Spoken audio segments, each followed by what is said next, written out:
آمین والعاقبۃ للمتقین والصلاۃ والسلام علی رسولہ الکریم اما بعد فاعوذ باللہ من الشیطان الرجیم بسم اللہ الرحمن الرحیم بڑی الصلاۃ والسلام علیک یا سیدی یا رسول اللہ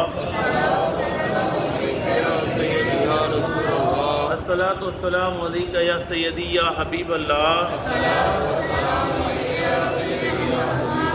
الصلاۃ والسلام علیک یا سیدی یا رحمۃ للعالمین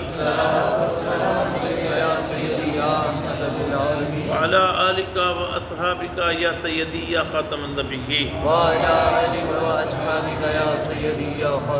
عزیزان من، آج میں قرآن کریم فرقان حمید سورہ مریم کی آیت نمبر 56-57 کا ترجمہ تفسیر بیان کروں گا۔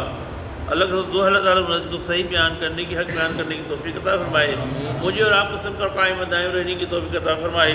اللہ تعالیٰ قرآن کریم میں ارشاد فرماتا وَاذْكُرْ فِي الْكِتَابِ ادریس، کہ حبیب ذکر فرمائیے ادریس کا اس کتاب میں، اِنَّهُ كَانَ صِدِّيقًا نَبِيًّا، بے شک وہ راست باز یا سچے نبی تھے، وَرَفَعْنَاهُ، اور ہم نے بلند کیا تھا انہیں، مَكَانًا عَلِيًّا، بڑے اونچے مقام تک ہم آسمانوں میں لے گئے اس کو۔ کس کو؟ حضرت ادریس علیہ السلام۔ حضرت ادریس علیہ السلام کا جو نام تھا، آپ کا نام جو تھا اخنوخ بن سیش نام تھا آپ کا۔ حضرت آدم علیہ السلام کے بیٹے تھے، حضرت شیس علیہ السلام ان کے بیٹے تھے، اولین میں سے ہیں اخنوخ بن شیس۔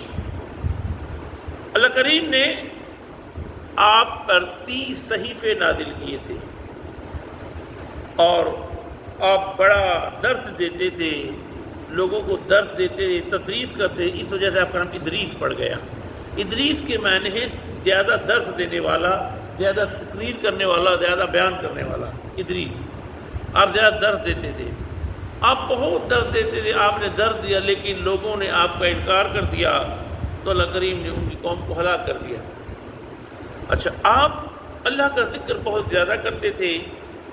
آپ پہلے نبی ہیں کہ جنہوں نے لکھنا شروع کیا، آپ پہلے نبی ہیں کہ جنہوں نے درزی کا کام شروع کیا، آپ پہلے نبی ہیں کہ آپ نے کھیتی کا کام شروع کیا، آپ نے بڑے کام شروع کیے۔ آپ کا اصول یہ تھا کہ جب آپ کپڑے سیتے تھے تو ایک ٹانکے پر سبحان اللہ، دوسرے ٹانکے پر سبحان اللہ، ہر ٹانکے پر سبحان اللہ کہتے تھے۔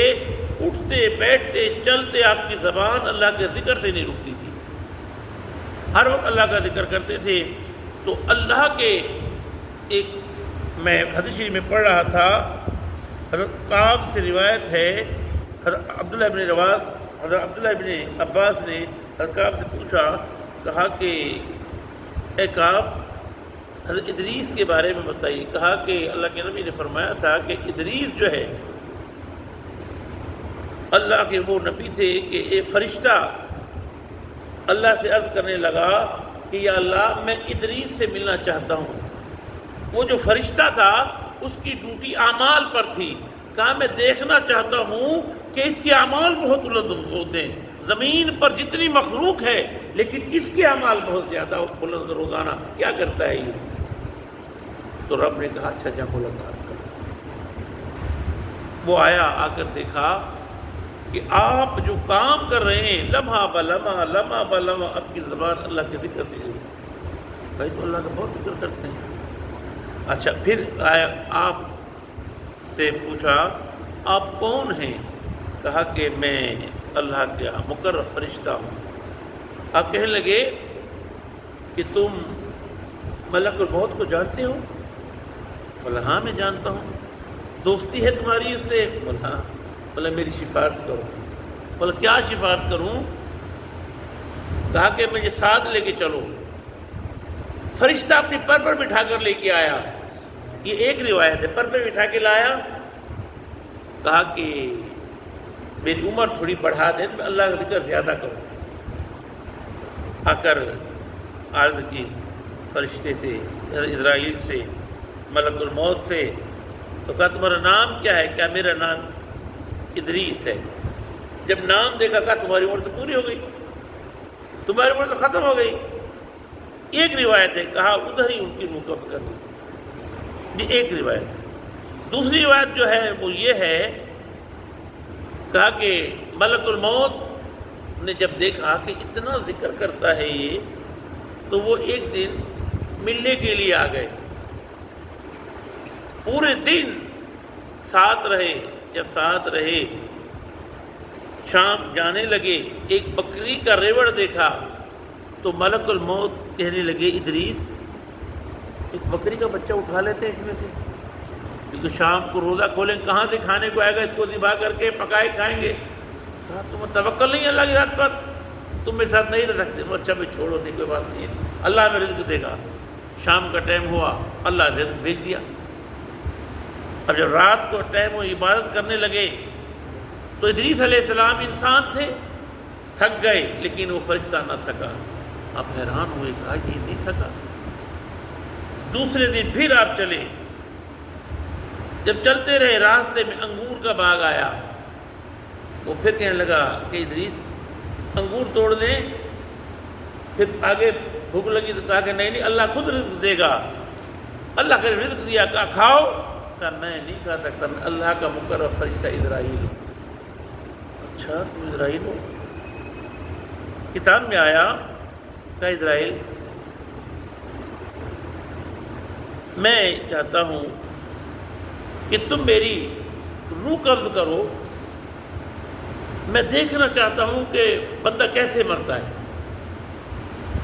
بندہ کیسے مرتا ہے، کیا ہوتا ہے مرنے میں۔ حضرت اسرائیل السلام نے اللہ تعالیٰ سے عرض کی، اللہ تعالیٰ کہا کہ اسرائیل روح قبض کرو۔ کہا لیکن ایک شرط ہوگی، قبض کر کے دوبارہ مجھے زندہ کرنا پڑے گا۔ بولا ہاں وعدہ۔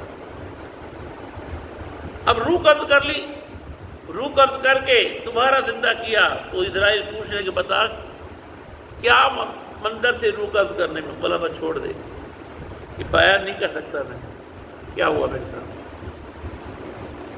بولا اب ایک میری اور خواہش، اب آسمان پہ لے گئے آپ کو اور بٹھا کر، بولا ایک خواہش اور ہے۔ بولا کیا؟ بولا مجھے جہنم اور دکھاؤ۔ اللہ سے عرض کی یا اللہ یہ تیرا ادریس کہہ رہا ہے مجھے جہنم دکھاؤ۔ کہا کہ اسرائیل لے کے جاؤ جہنم میں۔ جہنم کے باہر لے کے گئے، جہنم کے دروگا سے کہا کہ میں اسرائیل آیا ہوں۔ وہ کب کپانے لگا، وہ ڈرنے لگا یہ موت کا فرشتہ کیوں آ گیا میرے پاس۔ بولا گھبراؤ نہیں، میں روح قبض کرنے نہیں آیا۔ بولا کیا ماجرا ہے؟ ادریس صاحب کہنے لگے، کہا کہ مجھے جہنم دکھاؤ۔ فرشتہ کہنے لگا آپ جہنم نہیں دیکھ سکتے۔ بولا پھر ایک سوئی کے نوکے کے برابر ایک آگ کی جھلک دکھاؤں گا آپ کو۔ وہ ایک آگ کی جو جھلک دکھائی، ادریس علیہ السلام گر کر بے ہوش ہو گئے، نہیں تاپ سکے۔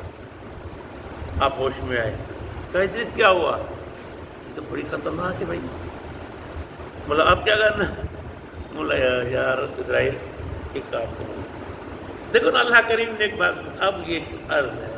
بولا مجھے جنت کی سیر ہوتا، رب سے پوچھتا ہوں میں، رب سے عرض کی کہ یا اللہ تیرا ادریس عرض کرتا ہے کہ مجھے جنت کی سیر کراؤ، تو لے جاؤ جنت میں اس کو۔ جنت میں دروازے پہنچے، رضوان جو کون ہے کہ اسرائیل وہ کب پوانے لگا فرشتہ۔ بولا ڈرو نہیں، میں موت آپ کی روح قبض کرنے نہیں آیا، ان کو جنت کی سیر کرانی ہے، آ جاؤ۔ اللہ سے پوچھو، اللہ نے اندر بھیج دیا۔ جب تھوڑی دیر گزر گئی تو کہا واپس آؤ ادریس، کا واپس نہیں آؤں گا میں۔ یہ کیا ہوا؟ بولا قرآن کریم میں وعدہ ہے، باقاعدہ کتاب میں وعدہ ہے نا اللہ کا، موت آ گئی مجھے، جہنم کو دیکھ لیا، اب میں جنت میں چلا گیا، بس اب میری کیا ضرورت ہے آنے کی، میں اب جنت میں رہوں گا۔ رب کریم سے فرشتہ عرض کرنے لگے کہ یا اللہ یہ تو باہر ہی نہیں نکلتا۔ بولا اے اسرائیل یہ میری مرضی سے گیا ہے، مجھے پتا تھا کہ میں نے چاہا اس کو چھوڑ دے یہیں رہے گا۔ اللہ کریم نے وہ مقام اور وہ درجہ دیا، تاکہ رب کہا نا کہ ورفعناہ مکانا علیہ، کہ ہم نے ان کو بلندی پر پہنچا دیا، مقام دے دیا، عالم بنایا، ہر چیز سکھائی، اور مقام کون سا دیا؟ عظیم ترین مقام دے دیا۔ یہی مقام عالموں کا ہے، جو عالم علم حاصل کرتا ہے۔ میں کل بھی یہ بیان کر رہا تھا، کہا کہ عالموں کو جب شفاعت ہوگی، عالم کو روک لے گا رب، کہا گا تم یہاں رک جاؤ، تم شفاعت کرواؤ، جن کو چاہو جنت میں لے کے جاؤ، جب جنت لے جاؤ، یہ عالم کا مقام ہے اور یہ نبی ہے، نبی کی ذات ہے۔ اللہ کریم نے ہر چیز دکھا دی۔ اللہ تعالیٰ تو اس کے اللہ فرمائے ہمارا